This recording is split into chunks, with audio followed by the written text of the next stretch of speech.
from 200 episodes of streaming? I guess nothing. But I appreciate everyone for tuning in. See, I had this clicked on here, and then for some reason it clicked off. I did not click that off. I'm blaming you, Zoom H6. But I appreciate everyone for tuning in. We're going to keep it rolling. This is live. We'll do it live. We'll do it live. But, making 200 episodes of anything is pretty insanity. And, when I first started making, YouTube videos back in the day, I never thought I'd be front and center. I'd be the person we were all watching, listening to. But it's funny how it works out. It's funny how, the plague that shall not be named kind of caused a lot of us to refocus, to reprioritize, to realign what we thought and we want to do with our lives and kind of how we even approach our arts. And for me, I was always more behind the camera, always a filmmaker growing up, but I definitely was more of a director, cinematographer, editor, less of an actor. But as the last, 5-ish years, I mean, if you can even believe it, it's 2025, and that shall not be named was 5 years ago. For me, that was definitely a big point where I took the camera and turned it around on me like a lot more than I had ever done. And that's when I started the Hero's Journey video podcast. So within those about 5 years coming up, I've made 200 episodes, with this being the 200th episode. Now, I remember making the 100th episode live stream, and even that was probably 2.5 years ago. So time really has just been ticking. And I think for me, it's like, not every time I film, it's a podcast, and I've definitely separated the content a bunch. And I try to make, when it's an actual podcast, a little more engaging, a little more of a deep dive, because, if you're sitting there listening on Spotify or Apple Music podcasts or whatever, it's nice to have those longer conversations via podcast. Like, that's what I think a podcast kind of is. It's a longer dialogue or a monologue that wants to go in depth into something. And YouTube itself is kind of like that, but I think what separates a podcast from just a YouTube video is kind of the length. Usually it's a little longer, and also it's less about the imagery and the visuals. It's more about the talking. Now, most podcasts, you would imagine people sitting around, everyone has the good Shure mic, headphones on, everyone's yapping, and I think the joke is men don't go to therapy, men just create a podcast.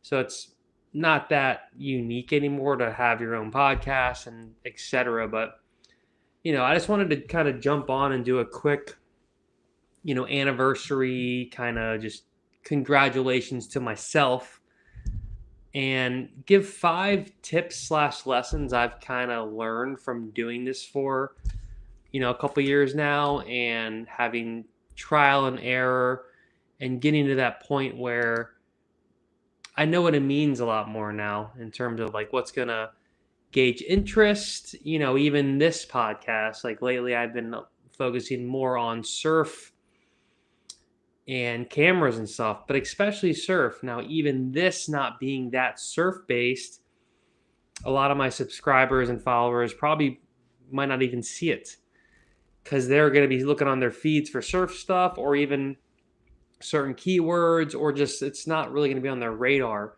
unless they're subscribed to me. But it might just be like, well, he's not talking about surfing, I'm not interested. So that's what my first tip kind of is here, is the first lesson / tip for your podcast, or even just your kind of YouTube channel, or your content creator, your focus as a creative person, is number one, you want to niche down. You want to find your area of expertise and you want to go into that full bore. And you actually don't really want to stray too much, because the closer you are to your niche, the more you stay in your lane, kind of, the more authority you can have, the more of an actual audience you build, which people want and see. And this is kind of crazy. Like, I'm doing like a new green screen thing, and it doesn't know what to do.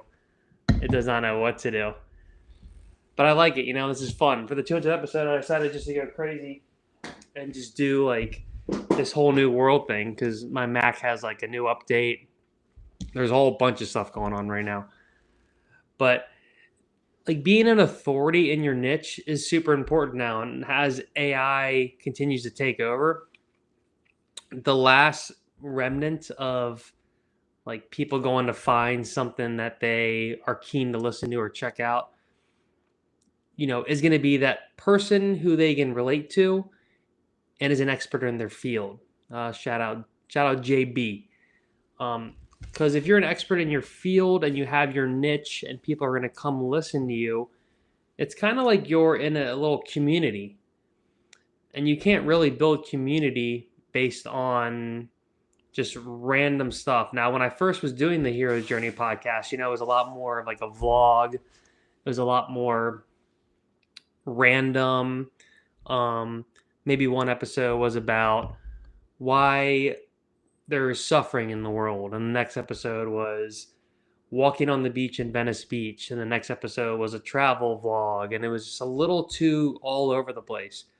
So once I started niching down more into like surf focus, camera electronics focused, more about the vehicle, not necessarily my opinion on it. Kind of like using the vehicle of a surfboard, like the Two Fish review.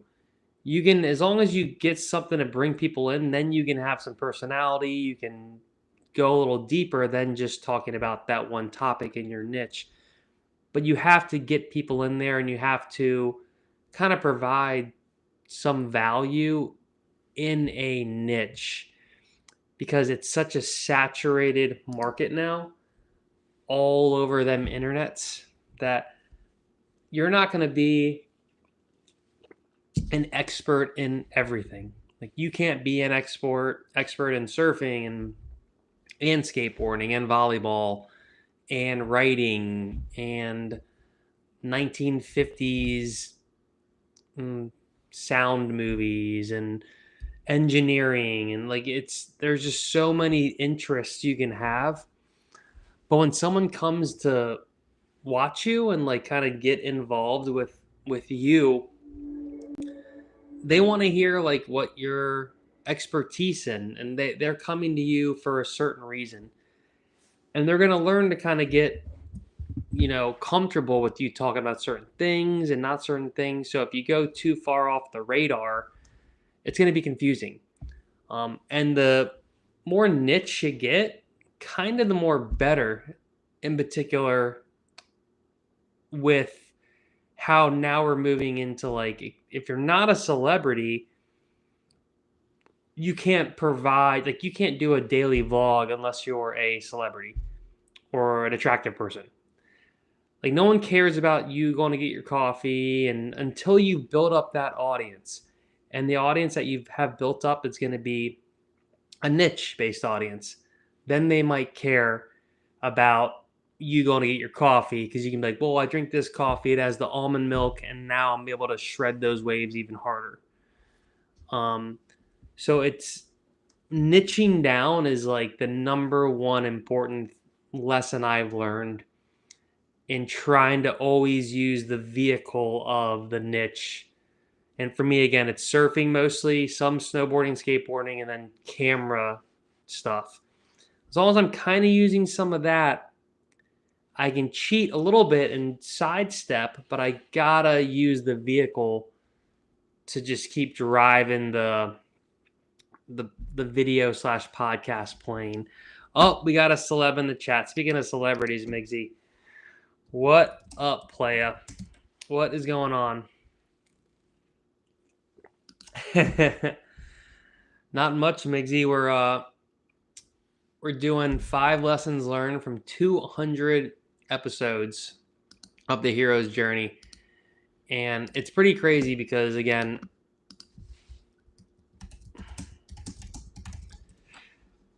I remember doing the 100 episodes of Hero's Journey, and that feels like yesterday, but it was actually like 3 years ago. So it's crazy that, like, I'm just looking up when that was. That was 3 years ago was the 100th episode, January 27th. So, oh my gosh, yeah, so pretty much exactly 3 years. So within 5 years, I made 200 episodes. Yes, you're a celeb, Migsy. Or yeah, celeb.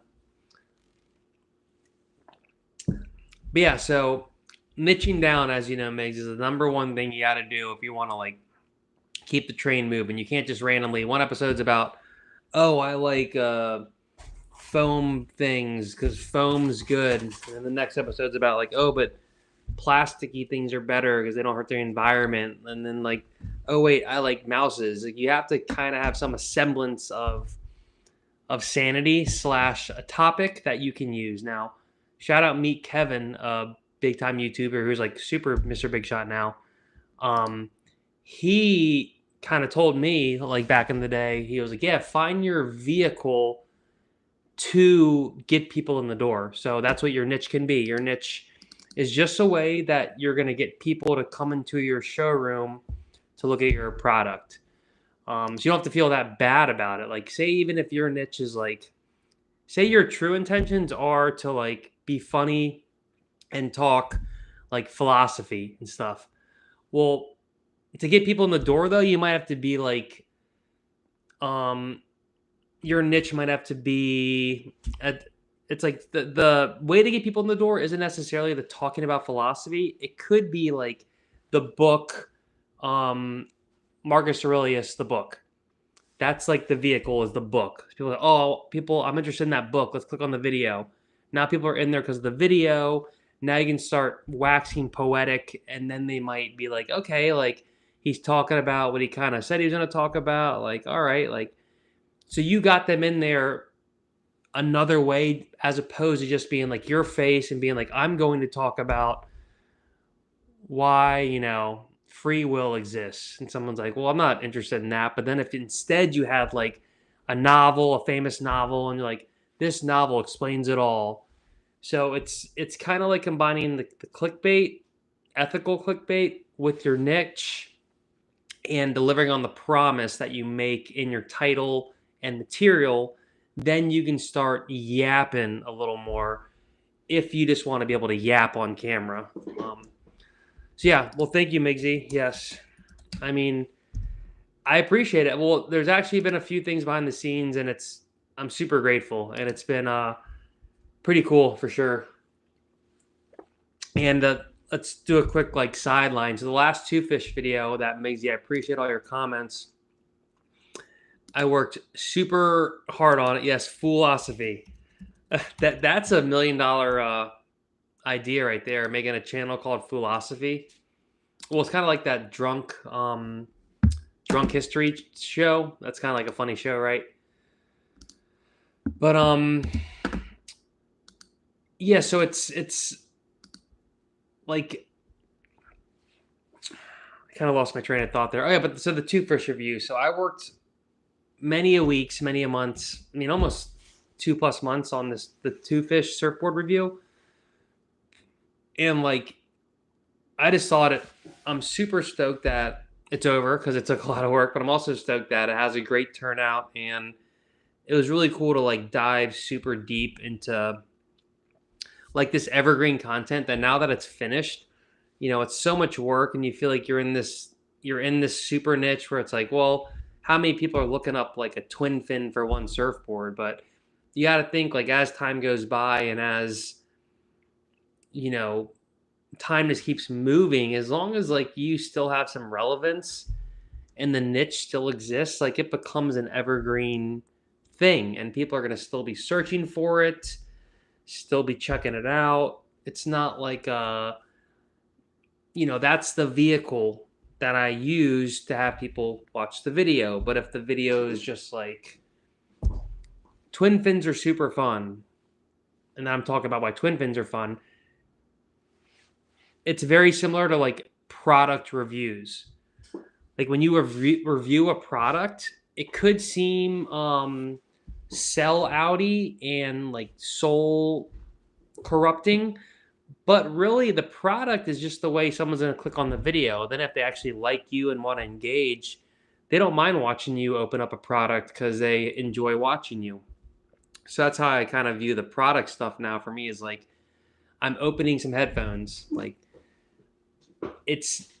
that was the vehicle that why you even watched the videos, because you typed in new Apple earphones and that popped up, and then there's me, and then it's like, oh wow, like I kind of like this guy, or wait, I don't like this guy at all. So it's not really like the vehicle thing is like a good solution as you're trying to figure out like how to get people to watch your video without you kind of feeling like you have the imposter syndrome.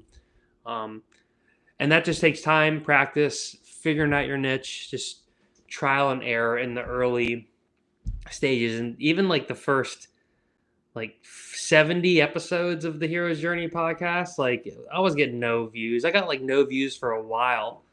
I'll still get no views on sometimes, but lately I've been micromanaging the videos a little more, where I know I really try to make it a banger, and I know the vehicle that's going to help that more so. Thanks, man. Yeah, and like, and that's what's great about like the part of the niche down is the feedback you get from fans and celebs like Migsy is like, you get like real time feedback, and you also see that like where the audience is. So like now I know that people look up surfboard reviews more than like wetsuits, or surfboard reviews more than movies or something.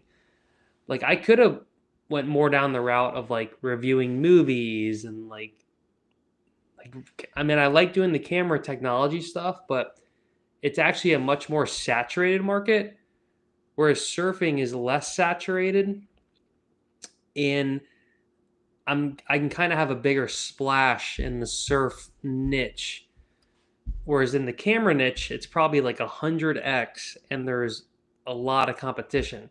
So I can almost combine the two, but focus more on surf, and then get more engagement, etc. And it's actually a bit more fun because, if you have multiple skills, you can kind of be bigger in your niche, especially if it's a skill like video making, which is literally what you're doing in any of the niche. That's like a big upper hand, because having a focused shot that's in focus like this, and then audio that doesn't sound like crap, is a lot easier said than done. So if you can do that, you're way and away.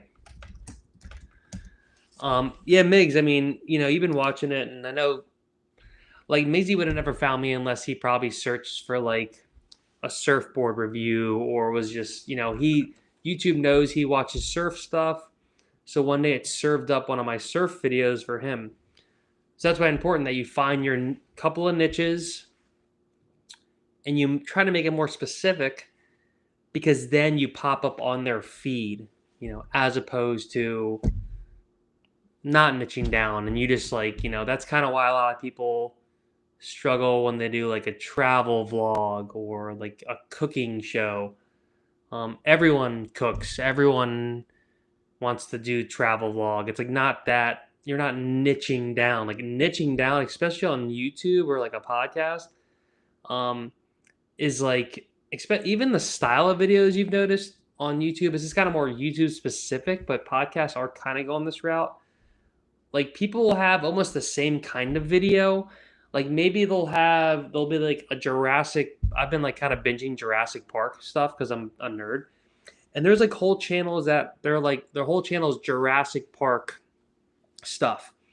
and one video is talking like crap about Jurassic World, and the next video is talking crap about Dominion Jurassic World, and it's like you get used to their kind of video of it, and you get used to the style of video, and once they kind of figure out like what's getting the best traction for them, they'll almost just rinse and repeat the style of video, and it gets to a point where someone's video might be like a very similar video, just a new movie. Like they're reviewing a movie and it's silly and funny, and they just do the same thing with another movie, and then they become extremely niche because the type of video is niche, how they edit it's niche, and it's the content's niche, but also the actual episode itself becomes its own little thing, or how long it is. It's all very different. So it's good to like see generally what people are doing, but in the end, like the more specific and niche you can get, the better you're gonna do in the long term. All right, so we have Miggsy. So, like I said, Miggs is saying he got the Revo Max and the Machado Kato all because of me, just me. I'm taking a screenshot to send to Firewire. Miggsy, that's crazy, dude. Especially because you hurt your knee on the Revo Max, so I pretty much gave you a knee injury, which sucks. And the Machado Kato, you're like, so far you're not that stoked on, so I'm kind of sad about that too. But you'll get stoked on it soon, I think. You'll get stoked on it soon because the Machado Kato is the bee's knees. And the Two Fish, man, Two Fish has become a lover. It's a lover. It's not even a mistress. Like I might put a ring on it. All right. Well, the number two lesson learned, and maybe I'll even make little notes here so I can timestamp these later. All right. So the second lesson learned. I'm hoping not to go 2 in overtime here, y'all, because I got to make that dinner. My throat's already dry. All right. Second lesson. You're not going to know what your hits are, and you're not going to know what your flops are. It doesn't matter how hard you work on the video or how not hard you work, excuse me. You have no idea if the video is going to perform well. And it's a tough pill to swallow. Now, in particular, so the Two Fish video, I worked like extremely. It was the hardest surfboard review I've done yet, like for sure. Because I essentially was like combining like 3 different videos into one. It's 30 minutes long. The whole thing is captions. It took me. The editing was a extreme nightmare, but I knew what I was getting into. Now a few of the others were very hard too, but the other ones ended up being 10 to 20 minutes and just way less sessions, way less time consumed filming. Just a ton of work. Now, you would think I put in the most work, so I should get the most rewarded. Well, actually, the video itself, it's doing well, but it's not doing as well as like the Revo Max video did or the Machado Kato video did. So now the board is a little older. Sometimes people aren't looking up these older models. The Two Fish is like a year-ish too old.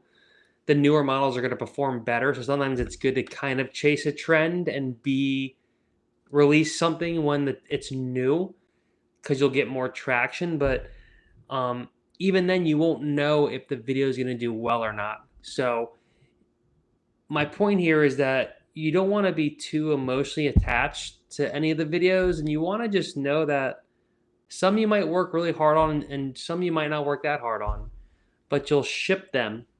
And then that's that. And then sometimes when you didn't work that hard on, the audio sucks. It's not that good. It does really great. And sometimes you work super hard. You never give up. It takes sweat, blood, tears, and then it sucks.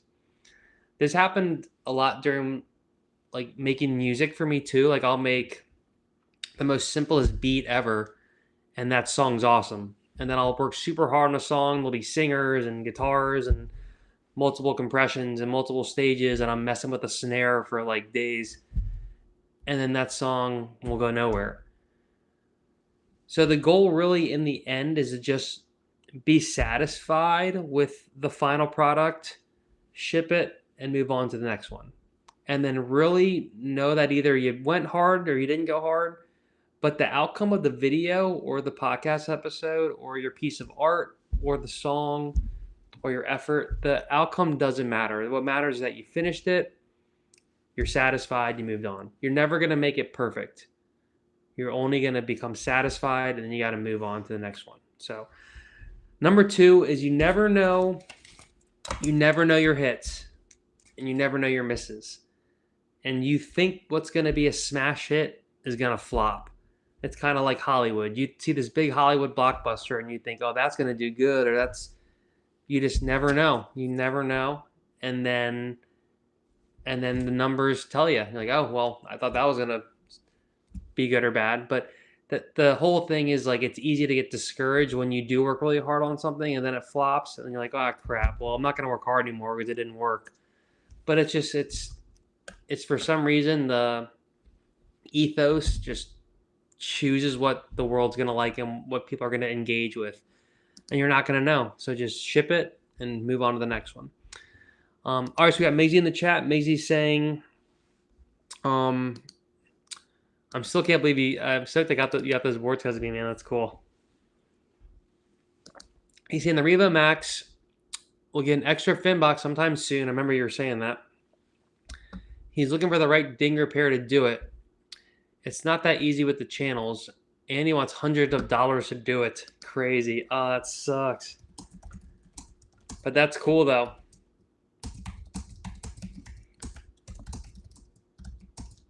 I think it'll be a good idea.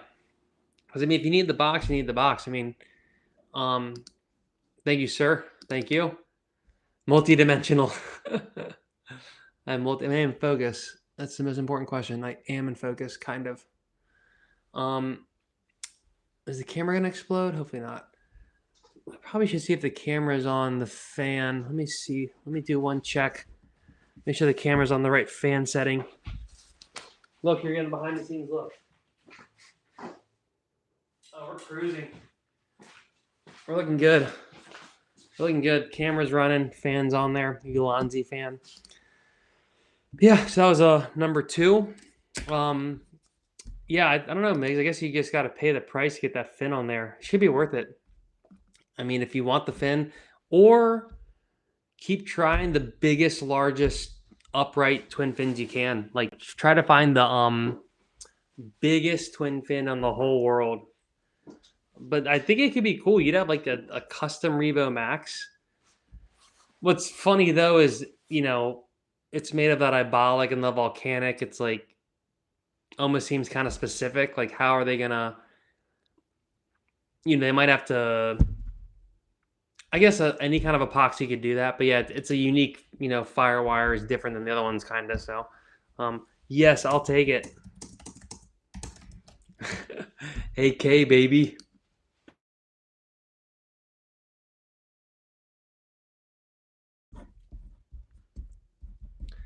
The third thing I've learned, making 200 friggin' episodes, which has driven me nuts, but it's been a wild and crazy ride,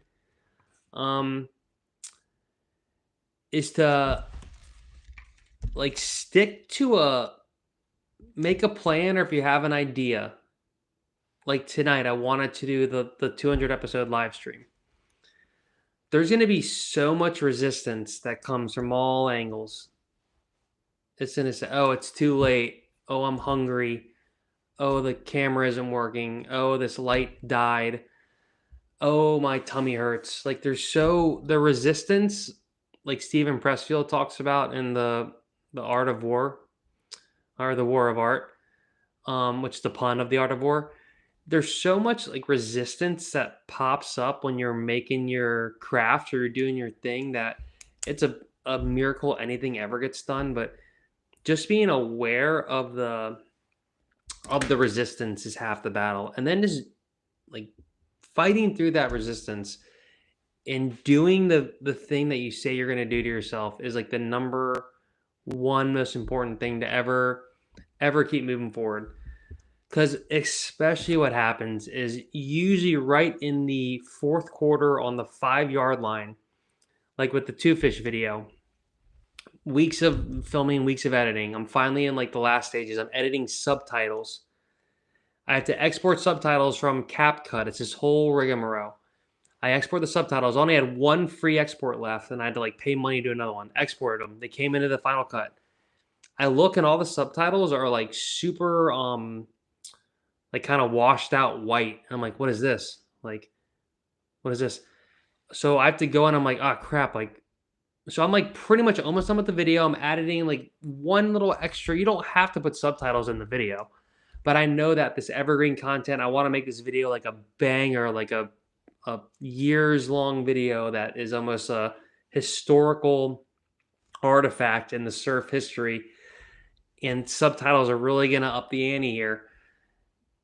But then right that fourth quarter 5 yard line, it wanted to like make the subtitles look kind of washed out and unfocused and fizzly. And I was like, dude, here we go. And like I felt myself kind of getting a little, I was like, all right, it's okay.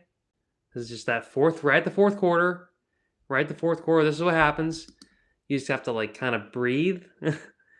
And you just have to take it to the touchdown. You just got to take it over the end zone and finish anyway. Like, and at that point, it doesn't matter that it's not perfect because it needs to get done. That's what's important, is that it gets done, not that it's this perfect vision you had prior to that very last piece of resistance. And it always happens, especially when you're making videos, because there's always some weird editing glitch. You're always about to like export or like film and the camera does something. There's always some little Murphy's Law with making movies is like the worst because there's so many T's to cross that it's an endless cycle and it's a miracle that any real Hollywood movie gets made because there's so many little tiny things. Like even making sure you're in focus on a camera is really challenging. And then there's exposure, there's the lighting, there's continuity of editing. There's like an endless list that there's a reason there's hundreds of people working on movie sets. But again, the resistance is like always the strongest at the start. And then right at the very end, when you're almost done, you thought you beat it, it'll stick its ugly head and look around and look at you.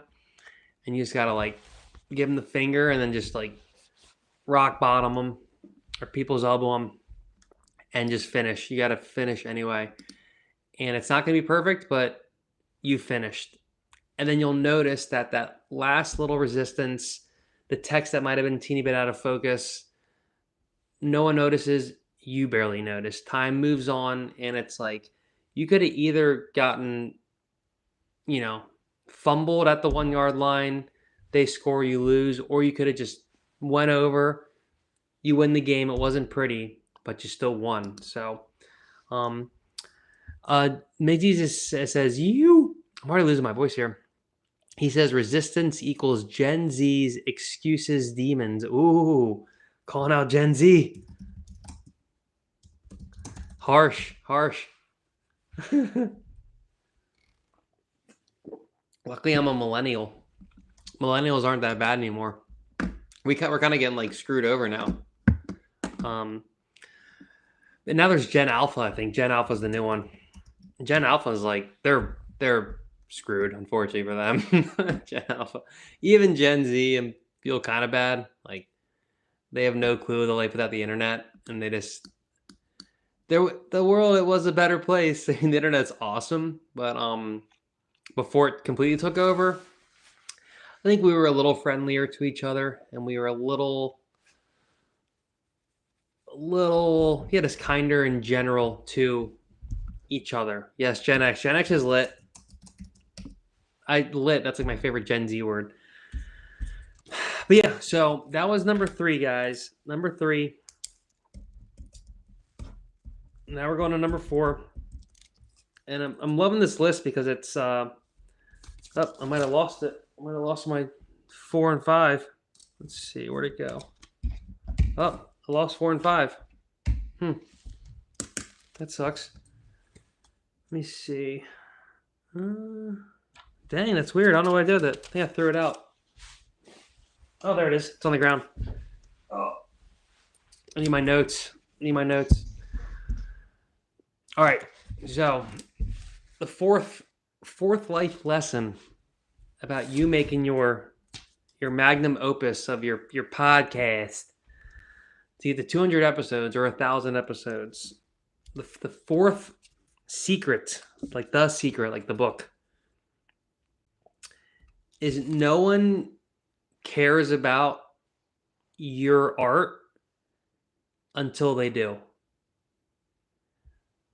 And what I mean by that is no one's going to even know what you're doing until one day you're an overnight success and you pop up on some channel on the YouTubes or the Spotify or the Apple podcast or the Instagram, and all of a sudden you're an expert in your field and you're someone they always were rooting for. Now, it's not necessarily like mean spirited on other people's parts. It's just everyone's so caught up in their own stuff that most people are used to people being like, yeah, I'm going to go do this crazy thing. Like, I'm going to go climb Mount Everest. You're like, oh, cool, man. And you're like, all right, that's cool. And you're not like checking in on them and seeing if they're really going to do it. And you know, why should they have to have you care about that? Like, that's not their responsibility, that you have your own like desires and goals and stuff. So the point is, there it's like you can't think like, you know, for me it's like, especially because like I would stream on Instagram a bunch. So Mig just saying pure pedigree when it comes to politically wrong. The Gen Z. Gen X. Yeah. Oh, true. Yeah, who even knows anymore what's going on? Yeah. Well, there's a vibe shift in America. We're having a vibe shift.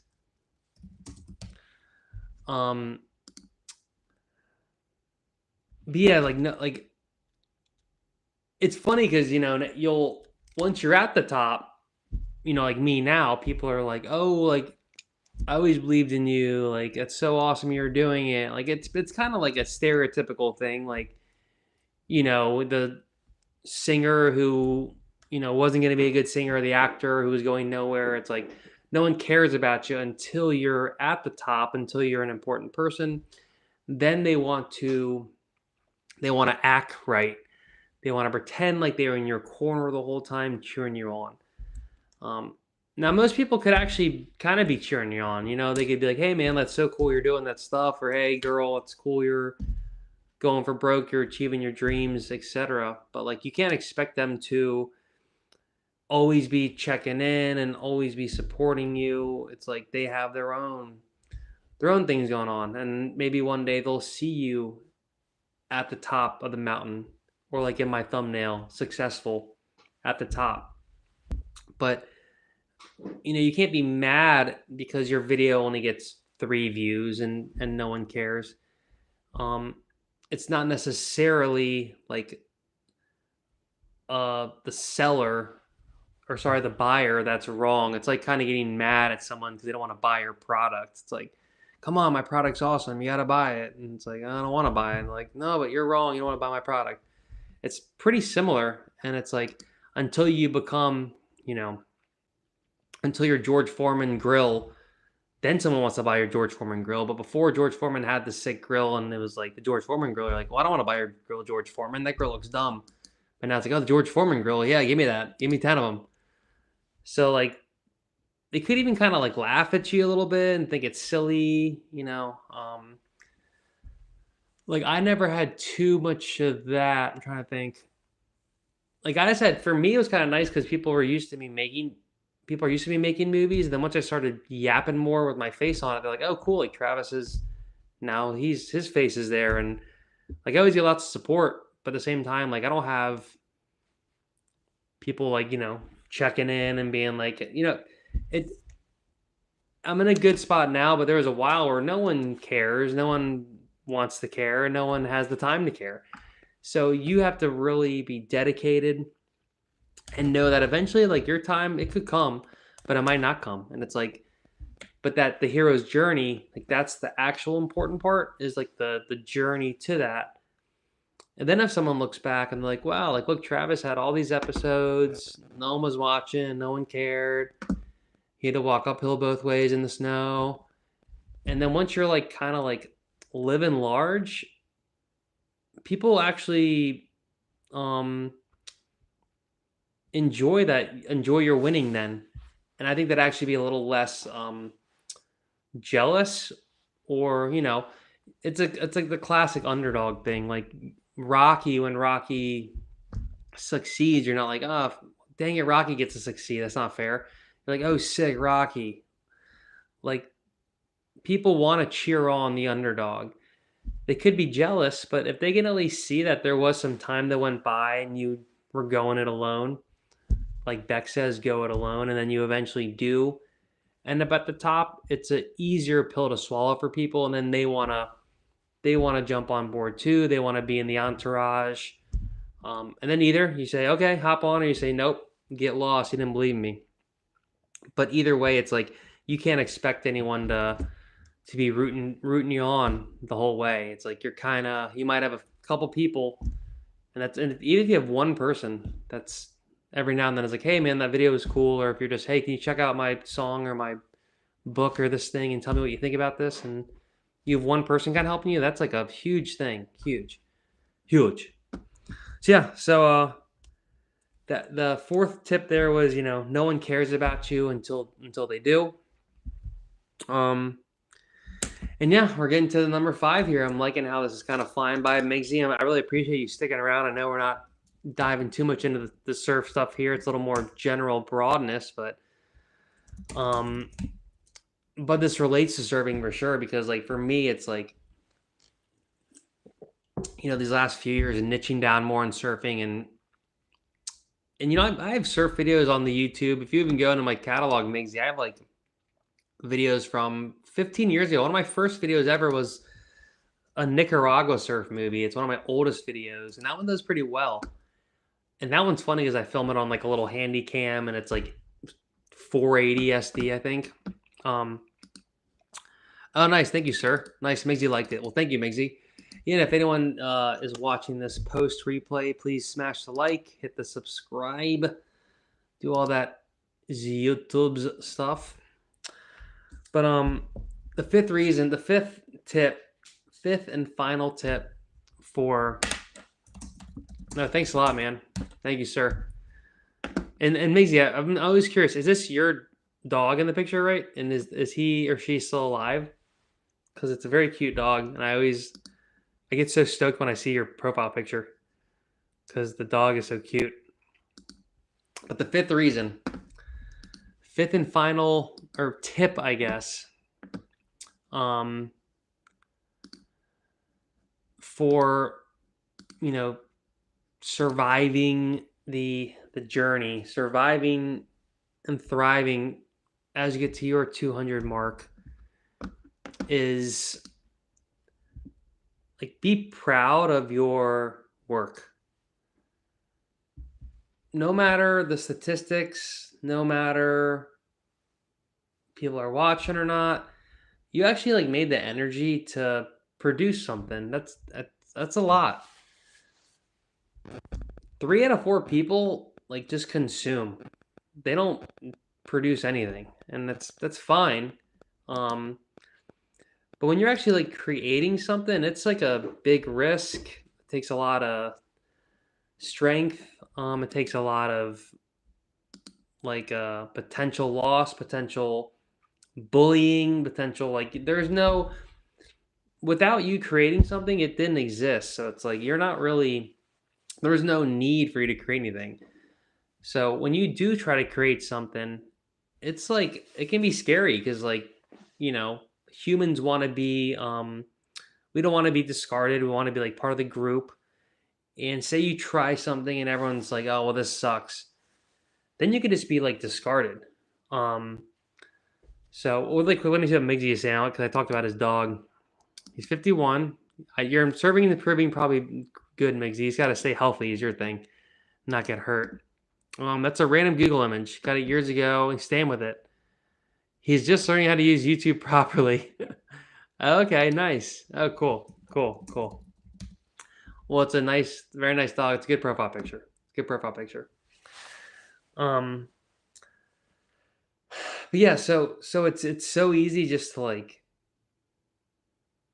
get caught up in what others think about your stuff. Now, especially with the internet now, and like we want to show people our stuff, but um, thanks, Maisie. This was I was filming an A7S3 review. I'm somewhere in that picture. Where am I? Oh, there I am, right there. So there's me, and I was filming a video. So yeah, see, look, I went out, I created, and if I didn't go out and create, I wouldn't have got this picture. There's me, right there. I wouldn't have got that sweet picture. Um, so it's a lot easier to stay in your little comfort zone and just scroll on the TikTok or scroll on the YouTube and not create something. So the fact that you even stepped outside your comfort zone and made something, like that's what we're like here to do. Like we're here to, I mean, I guess we're not supposed to be like in the matrix and be like human batteries, but like it's creation is kind of like the like the purpose of like humans. Like we want to, make the babies, and we also want to make art and make things that push us along, because in the absence of things, it's like it's just blank space. It's just like there's nothing in the void. So unless you're creating something, people had to create all this. People had to create the AirPods, and they had to create the iPhone and the Zoom audio recorder and this pen, and and like glasses. Like when Ben Franklin was making the bifocals, right? Like it's creating stuff. Like it solves problems. It's like a good use of your time. Um, I've been thinking a lot about lately. It's like try to create stuff. Don't just consume stuff. Like even if that just means you go outside and you're like you go on a walk, like you're creating energy. You're walking around. Maybe you build a like little rock castle, or you go and you build a little, or you just make like a little collage. I mean, I think when you're young, it's easier to like make stuff and not think about it as much, because a lot of times, we want just the outcome, we want the final product, but really, it's the journey part, like the hero's journey, the making of the thing is the actual outcome, but it's hard to see once you're in that because you have the resistance popping up. It's sometimes challenging.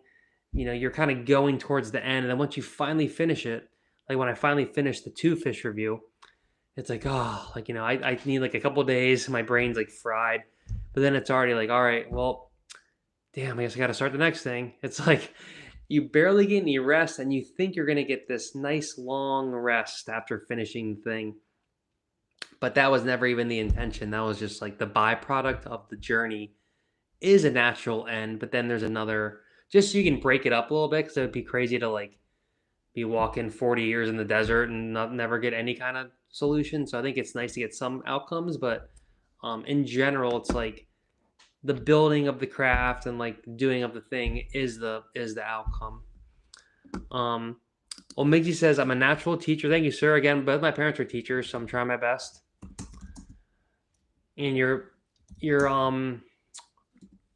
what's it called? What's it called? It means you say something good to someone. Can't remember. Oh, compliments. I never get them, so I don't know. Your compliments are very thanked. Is that a word? Thanked. Um, he says, I'm a YouTuber gladiator, Travis. What we do in life echoes in eternity. Ooh, I like that. Migs with the quote of the day. What we do in life echoes in eternity. That's like legacy.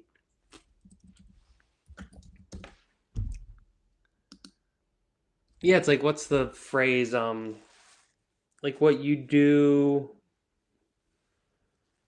you become, kinda like just what you're doing. Yeah, like so. Most people, oh, I want to be a famous singer. It's like, well, just go sing a bunch. It's like it's not really that hard to actually become something. Like you already are it. You just have to engage in the act before the resistance brings its ugly head around the corner. A lot of these things really boil down to like the resistance being so strong. And what's so funny is usually the resistance is inner inner resistance. It might be people saying you suck, or like bullies, or society saying you suck, or some from your youth or whatever. But in the end, it's like still going to be like your own kind of self talk, or your own oh, this won't work. Oh, you can't do that. Like that's not going to work. Like those things, to yourself are the hardest, because it's like in your own little echo chamber, and you're like, well, if I don't even think I can do it, then why even try, or whatever. um and resistance can be like from the least extreme like that to like the most extreme stuff ever. I mean, it can be really bad. Like you have cancer, and like you're dying, like that's still resistance. And there's so many complex layers to it, where it's like, well, you don't know how hard I have it. Like, I have cancer and I'm dying. Like, can you imagine having that happen to you, and then still being able to like pursue something? Like, that sounds insane, right? But people have to deal with that all the time, and it's really scary. And like what I've noticed, I actually watch a pretty big YouTuber who, his channel wasn't even really about like cancer and stuff, and he actually got cancer, and now his channel's kind of shifted over to his battling cancer thing, and it's just super heartbreaking to watch. And he doesn't have to keep the channel going. Like, obviously, it's like, why is he even doing that anymore? I mean, I'm sure there's some monetary stuff going on, etc., but it's like, I'm sure resistance is telling him, like, dude, like, just stop doing this. Like, it's over. Don't do this anymore. And resistance is effed up like that, because it gets you at your lowest. And it's just really interesting how it's different for everyone, and you can't really compare yours to others. And it's like, that's a really extreme example I'm using, but I'm using the most extreme example because um it can make your resistance a little lighter, and be like, well, some people are dealing with that. Like, all right, so I'm just tired and haven't had coffee today. Like, that's my resistance. So okay, I can deal with this. So um it is kind of relative, but no one is void of it. Even John Lennon or someone, or like the Beatles, they had resistance. It's all of our heroes and all the greats had a lot more resistance than we all think or know. It's the talent is never the main. It's like pushing through the resistance, and destroying it, and just like keep going. And the resistance doesn't stop, so it just keeps going. Um, Thanks, Migs. What you say? So Migs says he thinks the biggest bully keeping us down is ourselves. Ooh, I like that. Yeah, right. That's a good point. Yeah, yeah, for sure. Yeah, I mean, besides like the bullies in like school, and it's like those. I've watching a few movies lately, and so just to conclude, that's kind of the main five tips. We can get a little fun overtime now, but yeah. So bullies, which is funny. I've been watching like a bunch of movies lately about like bullies in school and stuff, and like it's almost like, dude, when I was in school, like we didn't have bullies like these bullies in now, or bullies in Hollywood movies. Like, my school was actually pretty friendly, where most people got along. I mean, I can't even really remember any time seeing anyone get like actually bullied like that. Um, which was pretty lucky that I grew up in a spot where it was like, general hazing, but nothing like, you watch some of these TV shows and movies, and just hear stuff now, and like kids are a lot more harsh now than I think they were uh 30, 20, 30, 40 years ago to each other. I'm not sure why. I think we're just, but it's, besides like being a super young kid and getting bullied, which is the most horrible thing ever. Yeah, once you get older, it's like you become your own worst enemy, 100%. Um,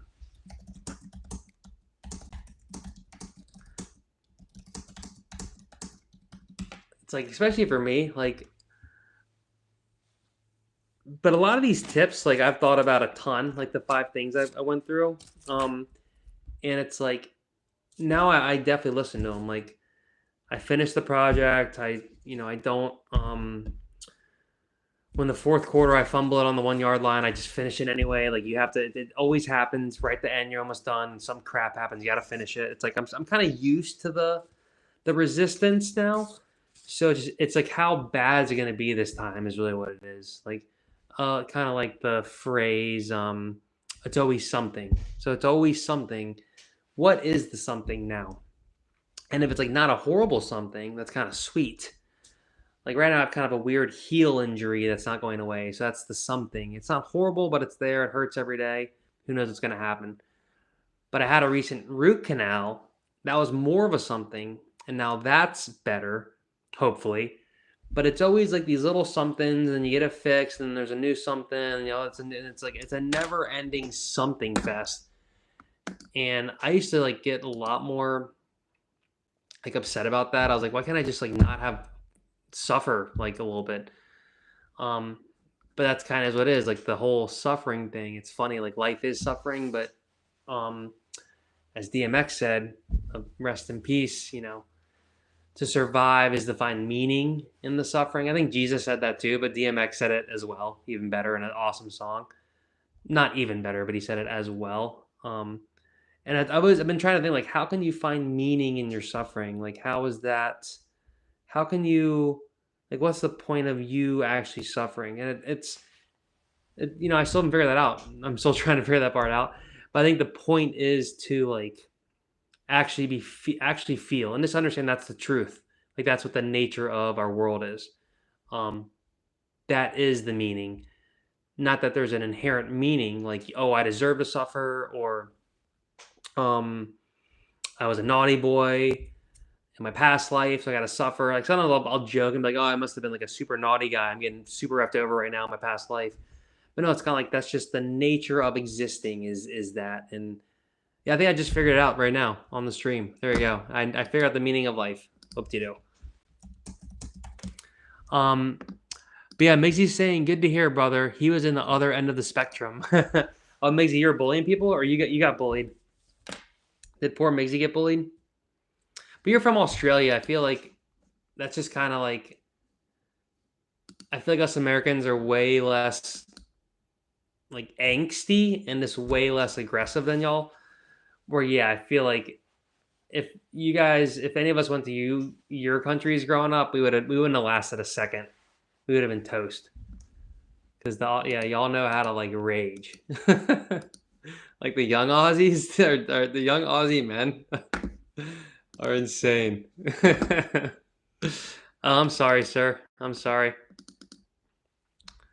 Yeah, I guess maybe like way back in the day, maybe I was in a sweet spot where like bullying was more frowned upon and there weren't phones yet, so it was kind of and the teachers could still kind of do something without getting in trouble, so the teacher could kind of like elbow a little Timmy. Oh, you did grow up in South America. Oh, really? Oh, okay, I can see that. Yeah, I can see that. Um, yeah, maybe like the 80s, 90s was a sweet spot with like enough surveillance so the bullies didn't get too out of hand, and then the teachers weren't scared to go to jail for like hitting little Timmy or something. So like there was a nice balance of authority still, but now it's like teachers can't do anything. Like teachers have not that much authority, and it kind of sucks. Yeah, the culture matters a lot. Like where you're at, your upbringing like definitely determines a lot of your mindset probably too. I mean, especially if you I mean, there's so many extremes of poverty and wealth. Even like if you grow up in Costa Rica and you live in like a mud village, um, it's probably hard to have the same mindset as if you grow up in Hollywood and your dad's like Ben Affleck or something. It's like obviously you're gonna be two super far different shifts where it's like the kid in the village, like, he'll probably have a lot harder time thinking that, oh, I can be like a famous actor when I grow up. Whereas the kid who's Ben Affleck's kid can probably think that and actually have a semblance of of reality there, and then when he's going for his dream, be able to achieve it actually more so than the poor kid in Costa Rica. Um, dang, Maisie. Yeah, it's interesting. Wow. Okay. Wow. Interesting. Thanks for sharing. Yeah, that's that stuff's the worst. That stuff's the worst. Hate that. Hate. Hashtag hate. Yeah, it just sucks. I just don't.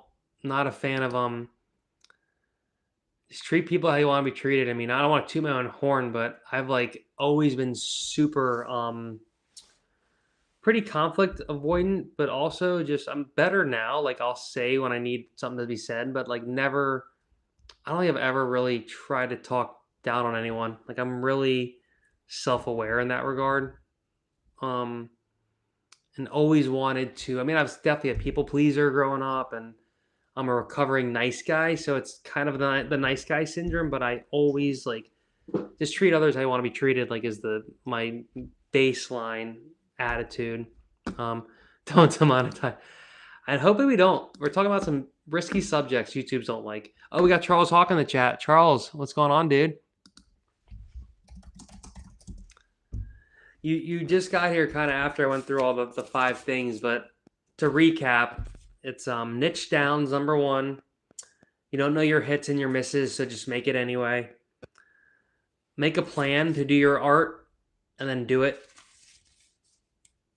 because the resistance is coming. You just got to do it anyway. Number 4, no one cares about your art. No one cares about your big idea until you've done it and until you're the overnight success. And number 5, be proud of what you're doing because no one else will be. And those were the 5 lessons lessons I have learned from 200 episodes of the hero's journey. For sure, man. Thanks. Yes, Charles Haktua is back in the chat, and I'm loving it. Loving it. Yeah, and I appreciate all the comments lately from you guys. Minji, Gary. I know Minji. I was watching that the other day. It's so funny. I think I told you guys that's for some reason South Park thinks that's Matt and Trey Parker's least favorite episode is the Minji, Gary, Oprah's private parts one. But a lot of people like that episode a lot. But Seth and Matt don't like it because it was like because none of the kids are in it that much. It was like the kids are in it. It's like kind of like a weird, and they're in England. It's like a really different episode. I think even some of the production was different, so something about it. So Charles, his wife's upset because he ate the kids' string cheese last night.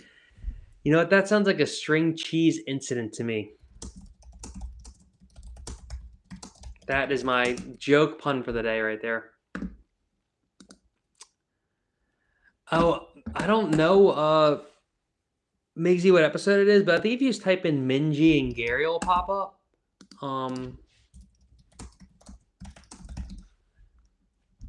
Minji and Gary. Oh, it's called A Million Little Fibers. That's cool. It was kind of about that book that like someone else wrote. Oh yeah, Tally. Tally writes a book called A Million Little Fibers. I think it's supposed to be like A Million Little Pieces, which is some book that was famous. So the episode's actually about Tally a bunch, who's the best. So yeah, just look that up. Yeah, string cheese sounds amazing. I haven't had a string cheese in who knows how long. We're at the hour mark, guys. I appreciate everyone stopping by. I'm gonna grab a quick water. Talk amongst yourselves for 1 second. We'll put a nice little background on here.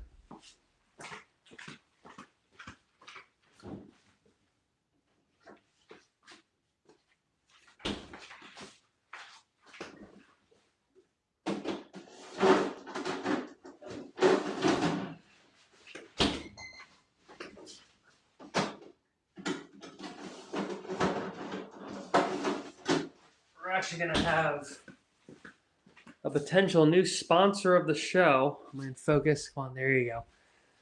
New sponsor of the show, the Poppy. Don't cancel me. Poppy. So this is Poppy. It's like the new, it's soda, but it's not soda. So this is gonna be one of my new addictions, and supposedly this one is Dr. Pepper.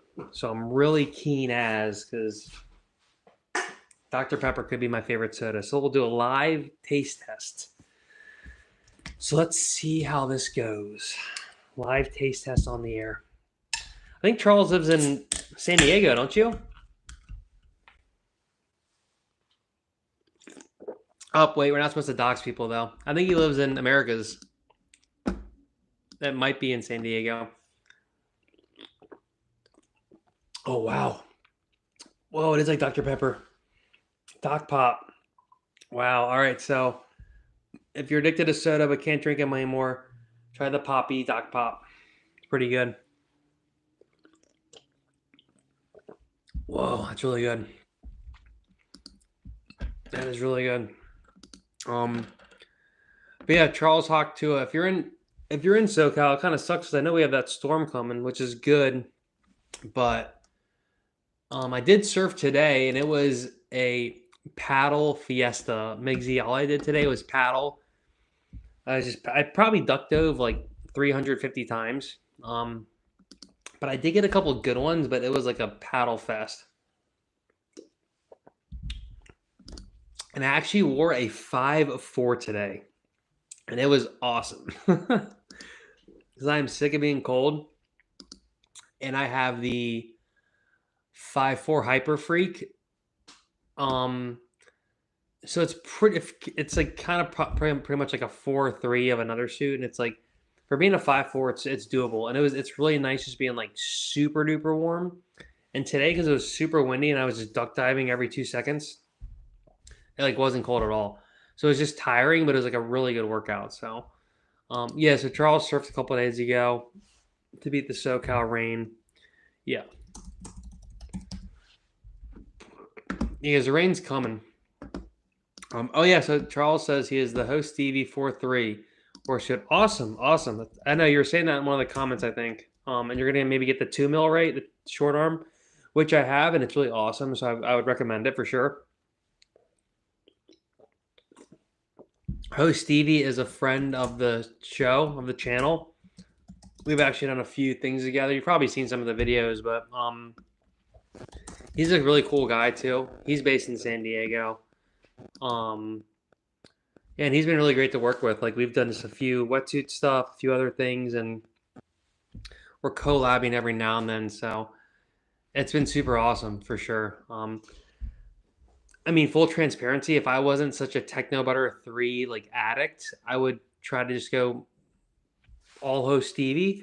For me though, the Techno Butter 3 suits just still fit like the best. And for the thicker suits, sometimes I just need a little bit extra flex just for like my back and neck, especially for hooded suits. Sometimes like a hooded suit can be weird and it can like kind of really get you. The host Stevie ones are good, but the Hyper Freak hoods, for me, they're the stretchiest inbuilt hood I've found yet. Because I can barely wear even like zip off hoods, like hoods that aren't connected. But the best hood is the one that's connected. Those are like them bees knees. This is a cool new feature though about the um this background. There's also another feature that I wasn't gonna try, but I might just try because we got you here, Migsy, and I think it could be kind of cool because I released a bunch of the. Now we're in overtime, and I released a bunch of the oh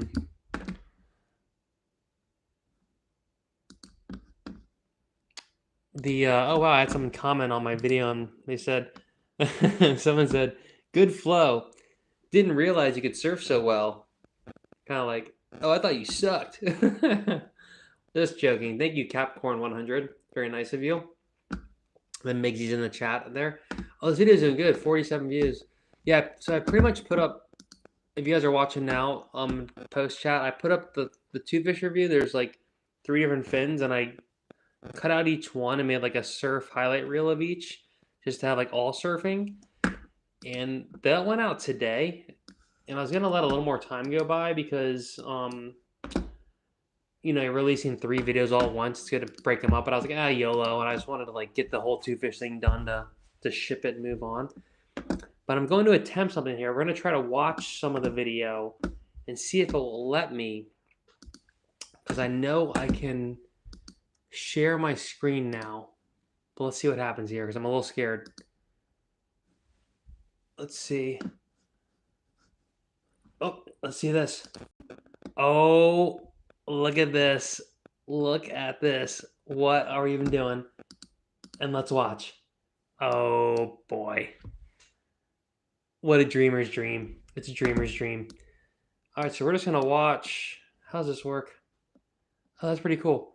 So we can just watch here. So here we go. We'll do a little play-by-play. Now, this was the Two Fish review. And these are the best clips that were on the Machado twin keels.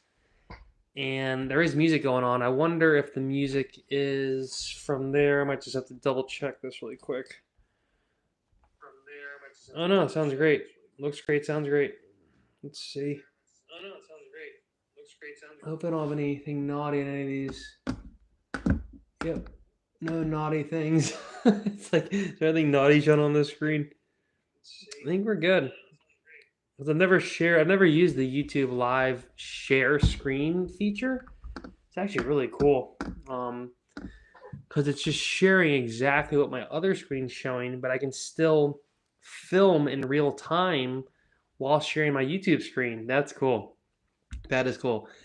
Yeah, so this was all the raw footage put into one timeline and then a sick banger song, which isn't playing right now just because it might cause some echo.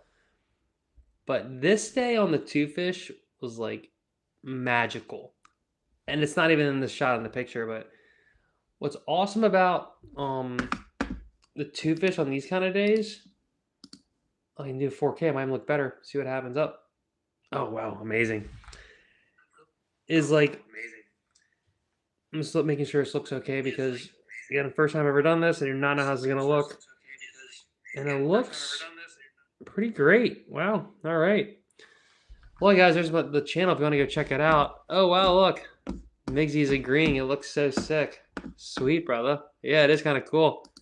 This is gonna be a new feature we can use now. Stoked on this because now I can share my screen while doing this as opposed to just me yapping. And even the background screen I can do now is cool. There's a lot of pretty cool updates that came with the last software. This is Sequina or something, or Sequina. I don't know how to say it. There's actually a really big Final Cut Pro update that's pretty lit. It's Final Cut Pro 11. This is the best turn ever. This is my favorite turn of all time right here. You go. That turn was good, but then the second turn was really fun. Oh. And this was on the Machado keels. Thanks, Migsy. It's only professional in here. That's all we do. We keep it pro. So I can just hang out here all night and just. And this is sick too because like as we all know, reaction videos are pretty big on the YouTubes, and I wonder if I turn the audio on here. It'll show audio. Let's see what happens. It's kind of not doing it. Oh wait, it's doing it. Let me just see something.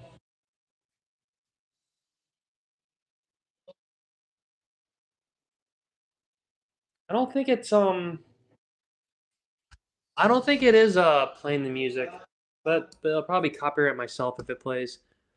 Um, Migsy said he thinks he's commented on the wrong video. Let's see. Are you down here, Migsy? Oh, see, there's my Jurassic Park stuff. See, I'm obsessed with Jurassic Park again. So fun. Real life stupid. Jurassic Park's more fun. No, Migsy, you commented on a few videos. I think I just saw the one. Yeah, we can watch the KS one right after this.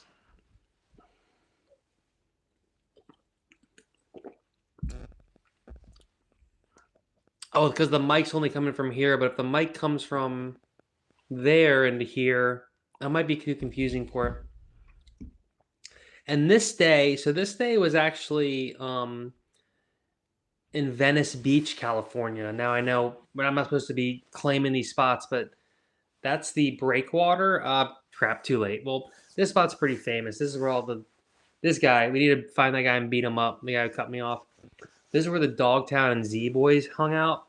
So it's a pretty cool spot. They were actually more so by the pier. This is kind of right where Santa Monica and Venice Beach start to become together. But this used to be my home break for a little bit.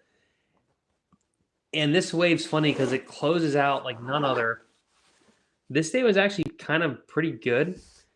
And once it gets too big here, it's closeout city. So like there's the breakwater to the right, and it's a fun wave.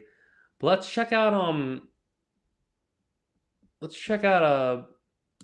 the KS video really quick. Oh, look, there's me right here. Let's go here, the pivot. These videos are doing good. I like it. I wish these were in here. Whatever. Can I close this? Wonder if I do this, what happens? Full screen. Oh, no, it doesn't like that. What about theater mode? Kind of likes that. Okay, so let's watch the KS Endorphin Twins now. Oh, I got a like. Love getting likes. There we go. Yeah, so now this day again, like I talk about this in the Two Fish video, but this day was like really sick because the freaking camera was slightly out of focus, which I'm still butthurt about. But like the waves are kind of more top to bottom, and this is the day I realized the endorphins are just the bee's knees. It's like because on little schwacks like that, the endorphins are really good at being super. The weight of the fin is a lot to do with the endorphins. There's the carbon, like the magic ingredient of our new world, our new Earth, as Eckhart Tolle would say, or Eckhart Tolle, yeah, Eckhart Tolle. The carbon fiber in the endorphins twins, I think, are what makes it like really sick because the like you're seeing in some of these clips, it's if I can move this box, move this. Okay, kind of just what's this? I'm not gonna mess with this too much. Like these kind of moves with the endorphins are amazing because it just feels like you're riding like a pivoty thruster fin, and you're not sliding. I don't know how you're not sliding out, but like you're not really sliding out. They're just really interesting, and I really like them. No way, Migs. You're not kook. You're the number one.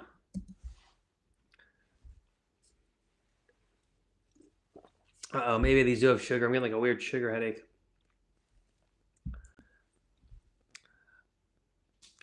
But the two fish. Once you lock it in, you dial it down. Like now, I'm in the two fish malaise right now because this took weeks and seemingly years off my life. But like now that it's all done, said and done, I look at the footage and the videos. It's like really, a fun, awesome thing to have in the arsenal and on the YouTubes. But what I realize is like the two fish ends up being one of these boards that you think it's going to be a lot more of a niche board, but it ends up being like good for everything, just not when it's massive. Like when it's super overhead, that's the only time it starts being bad. Anything to then, it's like kind of like a no-brainer to shred it because especially on California waves that are kind of more like this, where it's a little softer, but then can get top to bottom, like this one. Like to me, that looks like I'm riding the mashup or something. And what I've also noticed is even though this is the 511, it doesn't look that big when I'm riding it. Like when I'm riding the Machado Cado, that board does look a little big. This board looks like it's perfectly sized. Like it doesn't look big to me when I'm riding it. But I definitely, there's still people in the comments that, I had one comment. He was just saying like, isn't that board like pretty huge? And someone was like, yeah, it's a humongous board. And then even when I answered him, he was like, oh yeah, like I'm this height and I ride this kind of bigger board. So sometimes people they just want some validation for their own purchase decision as well. That's what you learn a lot too doing these videos is like sometimes people, I mean, it is Migsy. There's like two different boards. You're stuck between the two boards. You got to like make this decision. It's really hard. Like the boards, they can be 2 inches different, but they actually can be really different. Um, well, Migsy says this is what he surfs every day here at the moment. Well, if that's the case, sign me up. I'm a big fan of these waves. I think big waves are overrated. I like nice, fun waves because my goal is to surf again tomorrow and be a famous YouTube star. But like, my goal isn't to like feel that rush, like you're taking a drug. Life's druggy enough. Not that I'm doing drugs all day. Don't tell anyone. But like life's my theory is like some people their life's kind of boring. So let's watch one more. We'll watch the loser, which I have had people recently say this is their favorite fit in the board. So it is. There's a lot of preference going on. I literally had shout out my friend guy who works at Firewire say this is his favorite fin in the two fish is the Tomo Max Heels, which for me was hands down like no question the worst. So serving's always super subjective, and that's my case for the volume and board length thing. It's similar. It's always subjective. Even the volume chart is a good guide, but like what waves are you gonna surf, what's your skill level, and then what do you kind of want out of the board? It's extremely subjective. Not one size. So Maisie saying validation and other Gen Z demons. For sure, yeah. Migs, I'd love to, man. My Australia will always have a special place in my heart, and would love to get back there someday.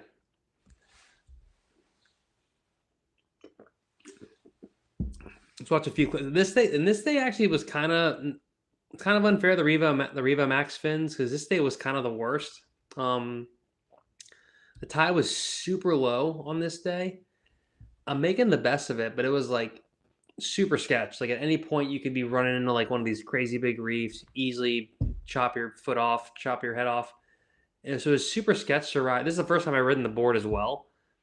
So it was like a combo of brand new board, brand new fins, super low tide. And I'm on like the skatiest twin fin alive. So it was a sketchy sesh. But I was stoked to at least get some good clips. And I had ridden the board before, just not this size and the fins. I had ridden the 5.7 before. But like this wave's actually pretty sick. So there's a few, but like I could see where the fins could shine every now and then. Just this day, it really was a little much, Um, so Miggy's saying that they are super slippery. That's all. Yep. And I get unlimited Vegemite if I go to Australia and avocado toast for me. Well, you know that we know American can eat Vegemite, right? Like we all think it's the grossest thing ever.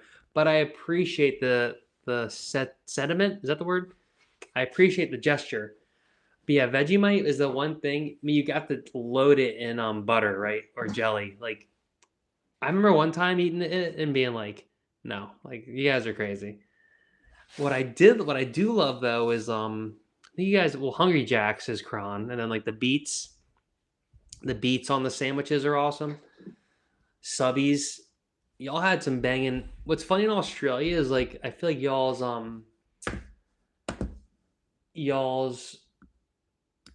Let's watch another video. Let's watch like the Revo Max quick hits, not the Revo Max the Yeah, Revo Max Quick Hits. Here we go. So watch me, watching me, watching me. Just watch videos all day. But I feel like in Australia, the fast food is like kind of good. Is it was my whole point there. Like you go to the fast food restaurants and subbies, and it's like not that bad. Whereas in America, it's like fast food sucks. It's gotten better the last couple years, but like there was a point where it was like fast food was fast food. But like in Australia, it almost seemed like it wasn't that bad. And people like all the tradies just eat fast food. It's like no one's like actually like it's kind of a funny different. It's a difference of the aspect of the knowledge of the nutrition or something, and maybe it actually isn't even that bad.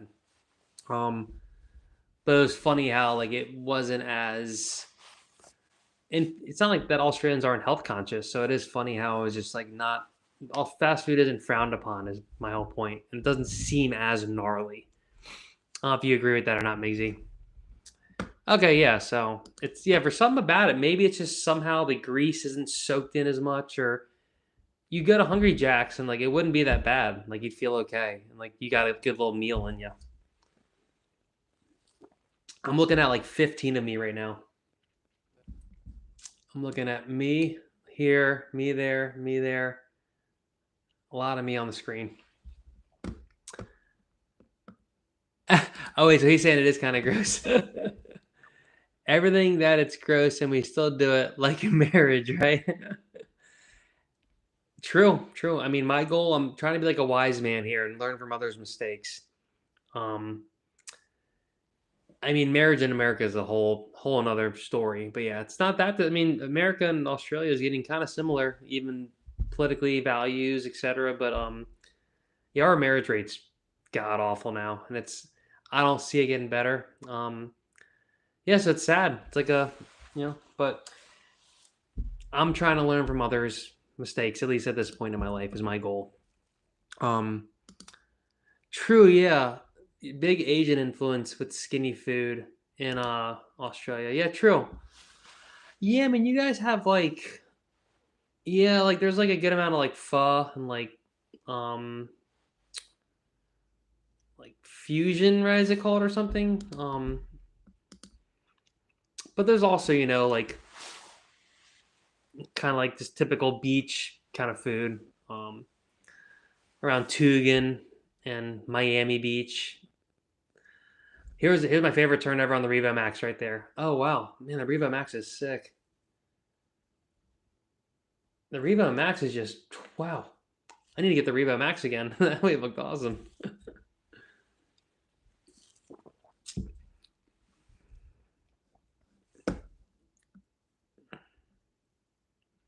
This is cool though. So I wonder if I can get. I might just do a quick test, see if I can get music coming out of this thing. Let me surf sound. Can you hear that?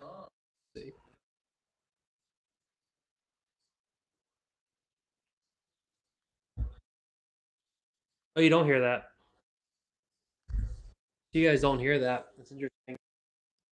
So the volume isn't coming out of the monitor, even though it is in real time. I don't know how it would not be. I guess I'd have to stick the microphone there. I don't know why it's not doing that. There must be a weird audio thing stopping it. But it is fun experimenting with this double down thing. Let's see. Oh, we'll do the sci-fi quick hits. So we'll watch this really quick and we'll start probably wrapping this up here because getting long in the tooth, and now we already went through the five tips. And yeah, we could watch the quick toothfish review, I guess. But yeah, any other things you want to chat about, Migsy? Someone else is in here. I'm not sure. Charles, we have Hawk Tua. Charles left, or he's still in here. I want to hear more about the string cheese incident because I would love some cheese right now. Oh, Migsy. Okay, I won't, Migsy. I'll just read it. But this live chat does show up on the replay, right? I don't know if you want to erase this or not. I'll read Migsy's comment, but pretend he didn't say this. Hey, good for you, sir. Good for you. It's not that different in the States. I mean, especially in areas of like like California and New York. I mean, it's the divide is getting bigger. I mean, there's a battle of the SEXESs for sure. It's interesting, like we got to try to get back on the same page here because it's yeah, we got to live on the same earth, and it's getting challenging. It's getting challenging out there.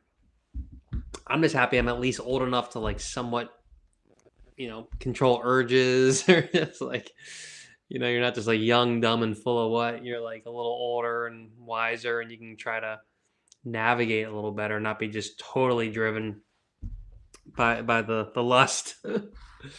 No, for sure. I mean, and with guys, it's like no one tells guys anything like until it's too late. So even pulling someone aside and being like, hey, think about this, or like no one does that, and most guys just kind of suffer in silence, living their lives of quiet desperation. So it's yeah, they're neat, and there's more. There's lots of YouTube channels that talk good stuff about that, and it's like YouTube's a great platform for that because it's people get to monetize and stuff, but you can find your little crew and you want to watch people, and there's some support for that, and it's a lot less like back in the day where like it was super unspoken, no one talked about it.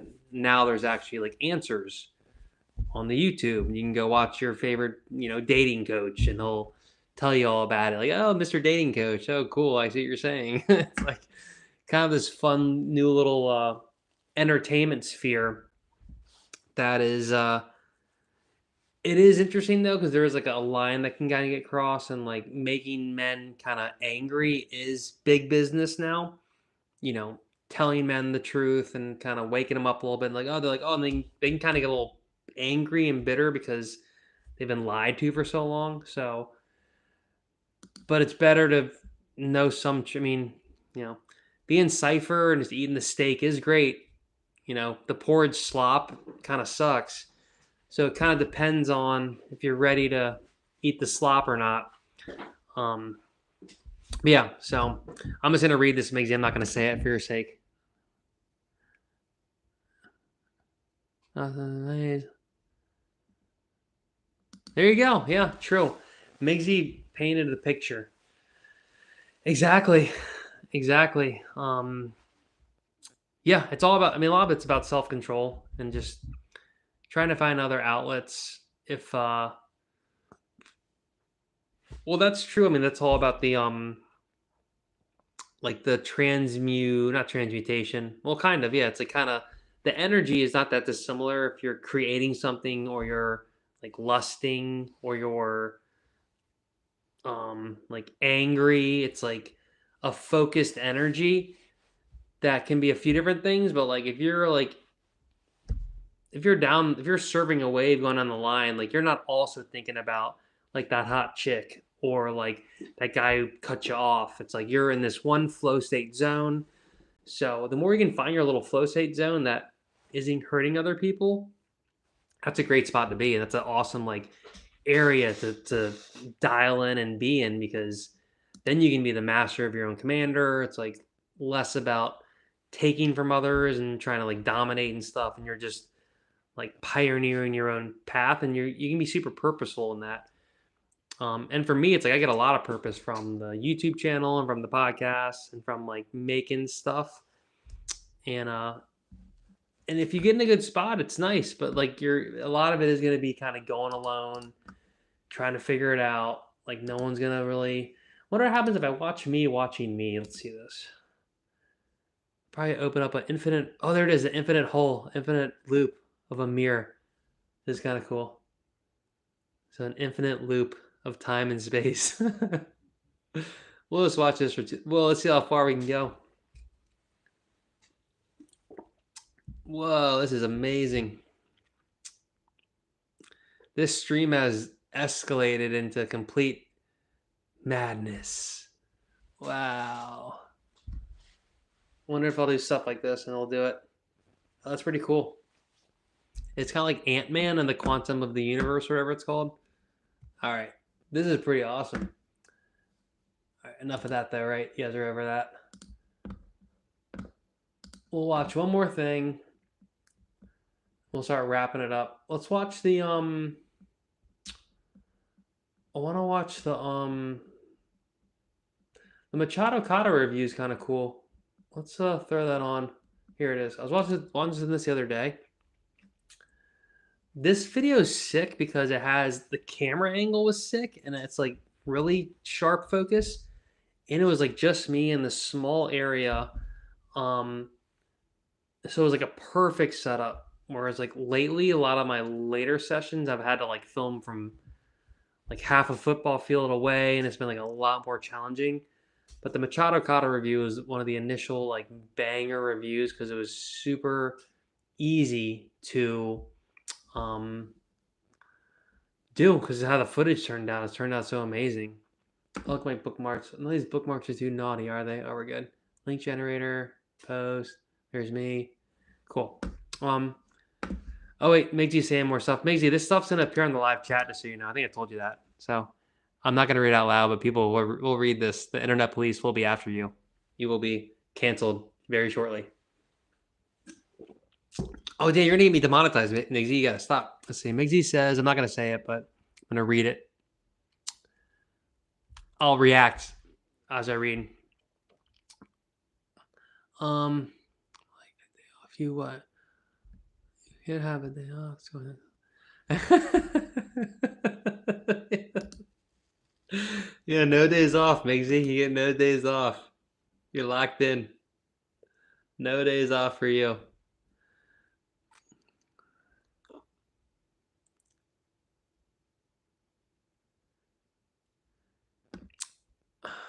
True. That's a good point. No, you're right. I mean, it's.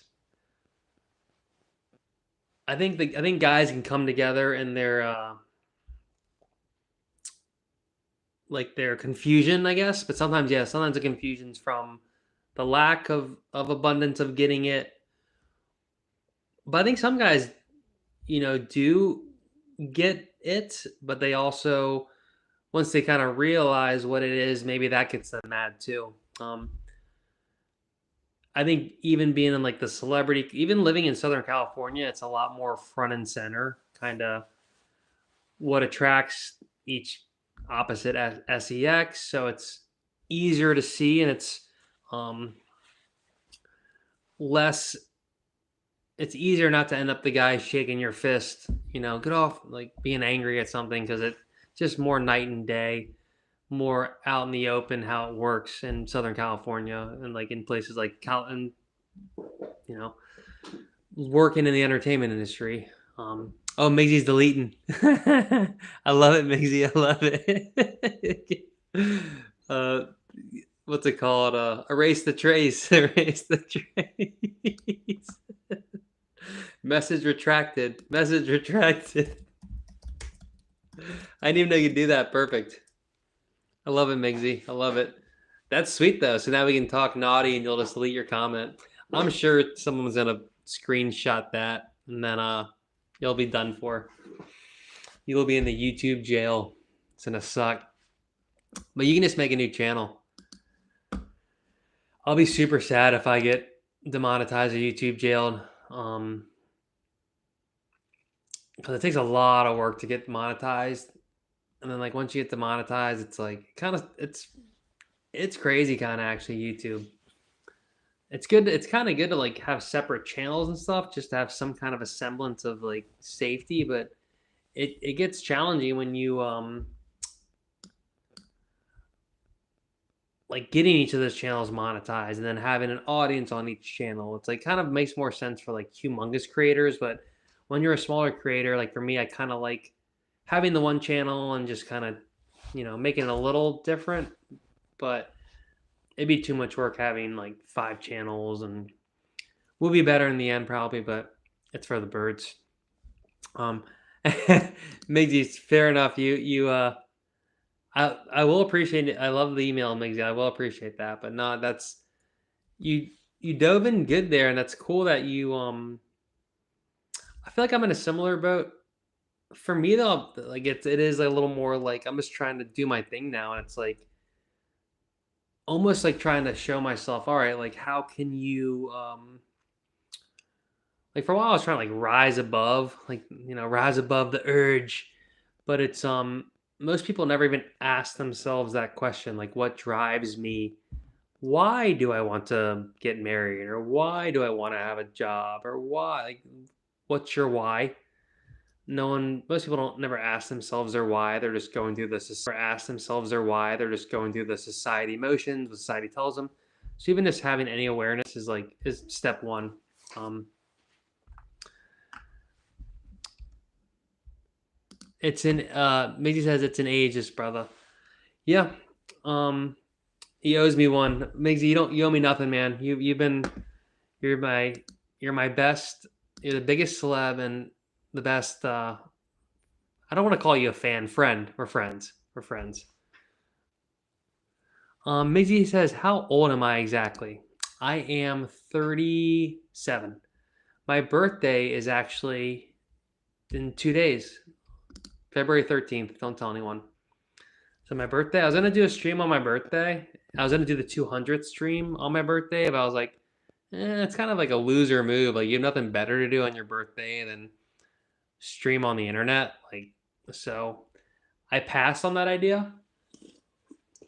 But it would have been kind of cool being like, and I still might do it, but I've been meaning to do this 200 episode stream for a while just because I wanted it to line up and actually be the 200 episode. And I had a few other things like the Two Fish review that I needed to get done that wouldn't become the 200 episode. So it was kind of a bit of a planning, and I wanted just to knock this out just to kind of move on.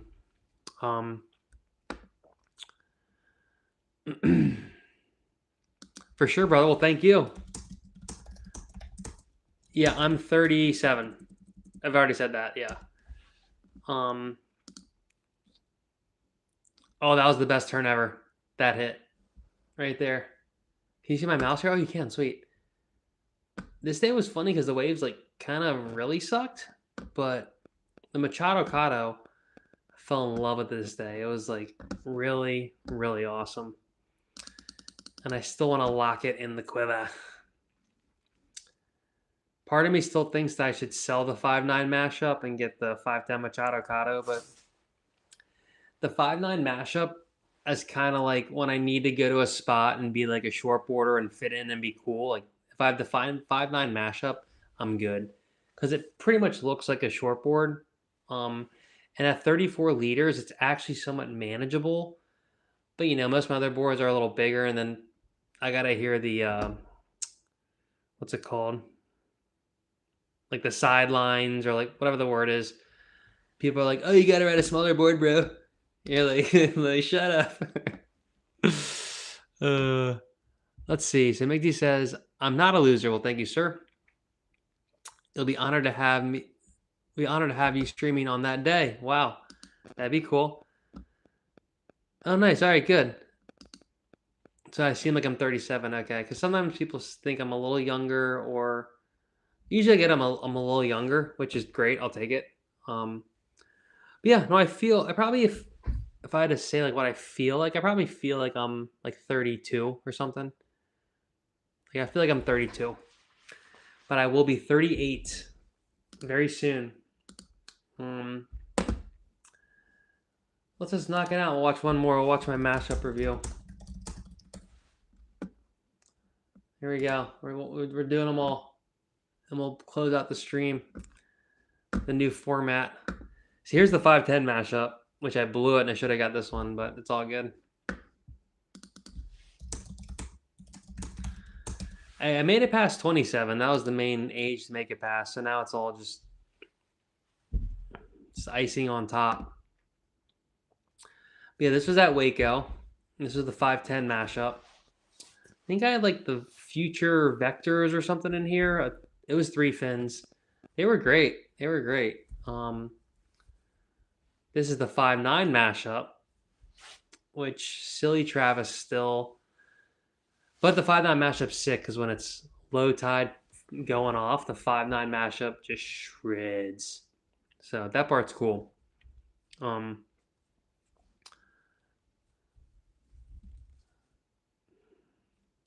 yeah, it's the tail right here. That's the best part about the mashup right here. This tail, that thing It is, you just tic tac, you tic tac along right here. Oh, you can't see that here. Oh yeah, you can't see that. Dang it! It won't let me have a spot where to put the screen. Let me see something. Oh, what's this gonna do? Oh wait, present overlay. Oh, look at this.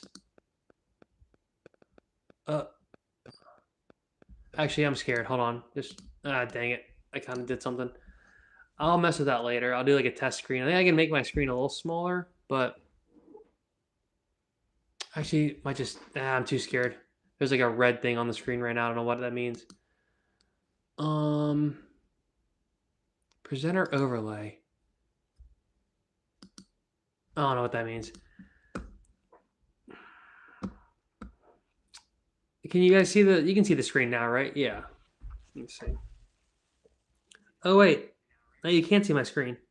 Oh, what the heck's going on here? Here, one sec. Accept. Oh no. Oh god.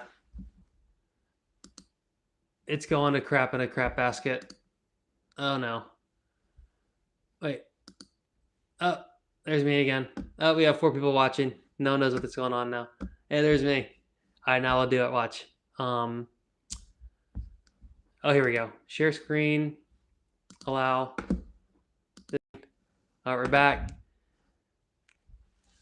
But now, okay, I'm kind of smaller, but we'll make it work. We'll make it work. So, all the clips in the shout out Surfline view are on the 5.9, and the Waco clips, shout out Waco, are on the 5.10. So 5, and it should have been opposite. I should have had the 5.10 out in the Surfline clips and the 5.9 in these clips. But again, it's playing surprisingly well on the replay, which is cool. And I really dig the how this works. Now I wanted to make this thing different, but it's not giving me an option to make that bigger or smaller. My little screen, so I'm just not gonna mess with it right now. Oh sweet. Now you can see me. Makes sense. Thanks, sir. Yeah. See, the Minji spirit took over, and we didn't know what was going on. It was like I had no clue what was happening until I looked at my phone. I was like, oh crap, like something's happening. What's the replay look like? Okay, it wasn't that bad. Oh, there's me. Okay. I do like the green screen in the back sick though. That's a new feature that looks really good actually. That's amazing. Wow. The 200 episode was super sick. It's all working out. Like it's all working out for Travis. It's all working out. It's all working out. We're in overtime. Sweet things. I think it looks great too. We can just keep watching these awesome waves. Oh, you know what we can do? We can watch my Nicaragua movie. Here, really quick. Meg Z, I'll show you. So, here we go. Oh, wait, here's me show here. Actually, this is a good video. So, here's one of my sponsor videos from back in the day. So, this is me. This is young Travis. Look, I'm riding a shortboard. That's Puerto Rico. That's Virginia Beach. That's me on a wakeboard, wake surf. Oh, this is great stuff. A lot of this is Puerto Rico. Look, oh yeah, Mark Ellerman. Sweet, what's up, brother? Ah, dang. No worries, good to have you. Oh, don't look at that. That was a naughty image. Oh, that's me falling very hard. That clip's 15 years old. Oh, look, that's me in Indonesia when I cut my feet on Uluwatu and I had to wear booties, have my feet covered in duct tape. Oh, that's Diva, I think. Hey, thanks, Mark. I really appreciate that. Thank you so much. I forgot this video is kind of a banger. I might have to watch this one twice. These are like all my highlight clips of all my best waves. That's in Indonesia. That's in Sumbawa. This is in Sumbawa, where you can easily get chopped up by a machete, thrown in the jungle. No one would ever find you. It's there's parts in Indonesia where there's not even like a building. It's it's crazy. Some spots in Indonesia. Um, thanks, Mixie. Yeah, this is like back when I was really shredding. I'm all washed up now. Um, thanks a bunch, Mark. We'll watch that one again. Um, that's so awesome, man. I really worked really hard on it, and I'm really stoked on how it turned out. And yeah, full transparency, Firewire is like they're really stoked on it too. So I was like really pleased, like stoke them out, stoke out you guys, the community, and I think it's pretty cool how it turned out. All right, well I guess we got to get to 2 hours for the 200th episode. This is back when I was like a young stallion. I had the world ahead of me. Life hadn't torn me down yet. The future looked bright. The future looked bright. Oh, I was sick back then. And look, these are short boards. Look, I'm riding. That's a 6.0 Simon Anderson. I think that's Deba, that one wave. Or it might even be like Miami Beach or something. On like a weird day. This day was awesome. This is one of the best days I've surfed my whole life. I think this wave, I don't want to blow it out of the water. It's in Sumbawa, but this day was amazing. Like best barrels ever. It doesn't look that big, but it was big and it was really fun. Yeah, thanks, Mark. Yeah, this is Sumbawa. These clips with me right now with the booties on. It was awesome. This is that 1990s stuff. Mini DV camcorder. Oh yeah, that this wave was so much fun. It was one of the most fun. I would have the music on, but it's not playing through the microphone for some reason. And yeah, so I had to wear. I didn't even like shell out to buy reef booties, which is hilarious. I bought I just wore like the 3 millimeter high top booties. Like I didn't. Well, I didn't even have a surf shop in Sumbawa. I could have went to Bali and got some somewhere, but even back then it was still pretty. It's 2007, I think, 2009. I cut both my feet open really bad in Uluwatu and just Band-Aid, Neosporin, duct taped for a couple of days, and my feet got infected. I had to get antibiotics, and so all the footage is me wearing booties that my feet are duct taped and Band-Aided up. And I was in so much pain, but like I was in Sumbawa. Like when am I going to go back to Sumbawa? But in retrospect, that was hilarious. I could have easily died of staph infection. Like I went to Australia, I went to the hospital, and they were like, "Your feet are infected." They looked at them. I was like, "Really?" They're like, "Yeah, both these are infected. Like we need to give you antibiotics right now. Like you could have lost your feet if you didn't come in here." And I was like, "Oh dang." So reef cuts are kind of no joke on the islands. I want to see if we can watch one more my Nicaragua video. Let's see if it pops up. Here we go. So this is one of my first 16 years ago. This is one of my first surf movies I made. That was like a travel movie because I had a period where I wanted to be like a travel filmmaker, Varga Productions, and yeah, I was making like travel surf movies. In college, that was kind of one of my master thesis projects, and yeah, this was on I was gonna be the next Taylor Steele. Um, but Nicaragua is really awesome. Wish it wasn't blocking it right there. I don't know how to move my little screen. These are some of my friends. Oh, look, Firewire. Cool. And we are in the, I don't want to blow out these spots either, but this video even has kind of a funny like to dislike ratio. I think people hate on this because I'm showing Nicaragua spots. But, I'm not really calling out any of the names or, oh my God, I look hilarious. That was an awesome shot. I forget what spot that is. We'll see. And we're in 4:3 aspect ratio, which is great. And this is literally like 360p or something. Oh, that's a long fade. Is us talking to people? Oh yeah. Yeah, the roads, this is where you really saw some poverty. I mean, people don't have plumbing. Um they live in like mud huts. So I did claim it there. Don't tell anyone where that is. This wave's really sick though. Um Nicaragua is a really cool spot. Recommend it for sure. That's awesome, Mark.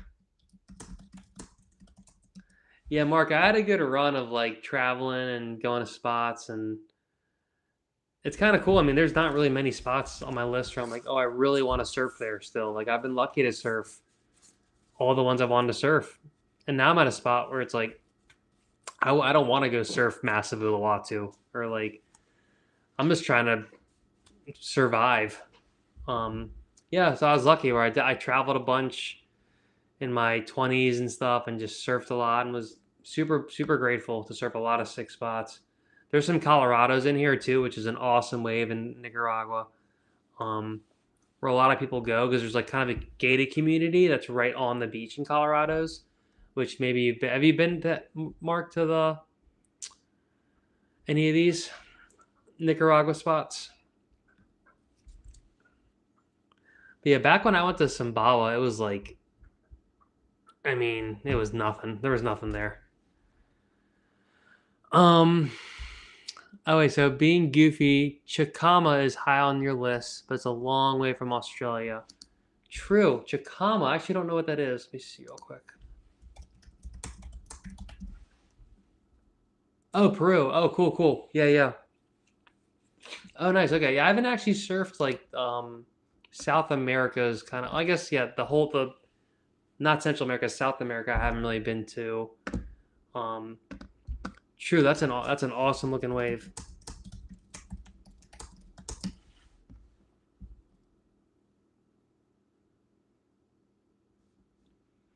Yeah, I guess if I had, I guess my bucket list for surf is like, I really don't have any spots left that I'm like dying to surf.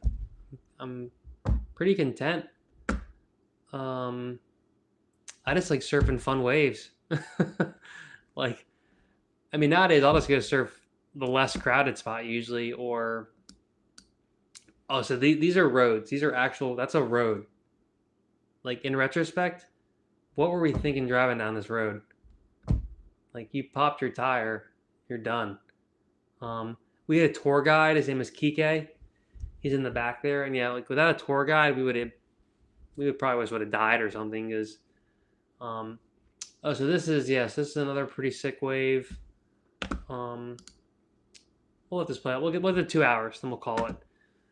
This is my friend Andy. He's really tall. There's me.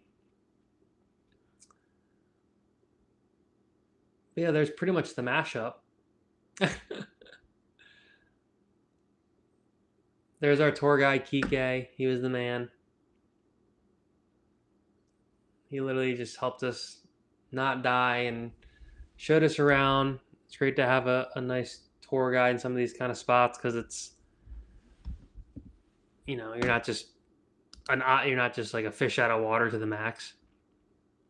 Yeah, for sure, Mark. I looked it up on the side thing here, and I have heard of that. I watched this one guy's video about it recently, and yeah, it's pretty awesome.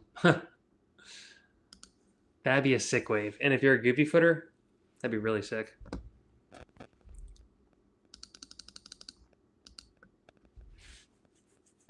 Oh, that was a big schwack. One more time. Oh. Oh yeah, I think we just switched off filming. I'm trying to remember how we filmed this. Yeah, and we switched off. We switched off filming. There's another really cool movie I'll show another time called Betsy, and that was my master's thesis, and I filmed that one in Australia. But that one's like pretty in depth. But I think that one could be cool to kind of go play by play. My voice is officially hit its limit. Let's see. Oh look, yeah, the policia. They got mad. I think they didn't want us to film. Is what they were saying here when they come and talk to us. And then like I'm hilarious. I was like a skateboarder, so we filmed them anyway. No clue that we would just get like destroyed by this guy. Okay, he was chill at the end. Just being naive when you're young. You're just like kind of naive. Let's see. Oh look, we did pop a tire. Well, that was dumb. How did we survive this trip? I think this was Colorado's. Yeah, because you can kind of see the flows there. But yeah, guys. I reckon that's about it for this this 200 episode of the Hero's Journey live stream. Thanks, Mark. Yeah. Yeah, there's some super... Nicaragua is the land of the lefts. And funny, like I always kind of, I'm regular, but I definitely like riding backside, and I think I'm like pretty good at backside, and it's kind of natural to me, so I never mind it unless it's like a gnarly pitching barreling wave. I'm not the best at that. But yeah, Nicaragua is like an awesome spot. Land of the lefts. Very fun. And we're back into this screen. Look at all these fancy new tips and tricks we can do. We're in a whole new world. But we'll let this guy tell you right here. Thank you, everyone, for tuning in to the recent Two Fish review that he's holding. It took tons of effort, but y'all in the comments and y'all just checking out the streams and makes it all worth it and gets me stoked. Like, all right, people are watching this, people are consuming it. I'm helping people, like, and people are like, oh, I bought the board because you review. Like, that's just a pretty cool thing. Not that I want y'all to part with your hard-earned cash, but yeah, it's helping people kind of like make decisions like this, and just being part of the niche. As I said, my number one thing is a niche down. Well, surfing's one of my niches, and throwing some filmmaking, and I feel like I'm in a good spot there. So I appreciate everyone for tuning in to another Hero's Journey. Please smash the like on your way out. Hit subscribe if you have not. Think we're out of here for this one. Please be aware and be ready for the next upcoming videos. Also, there could be some potential Twinsta surfing coming in the future, which I'm really stoked on. So, shout out Fire. Thanks again for you guys. Thanks, Mark, Minja, Haktua, Charles Haktua. Thanks for chopping in earlier. Appreciate you guys. Stop by in the chats again later. Till next time, we out. Peace.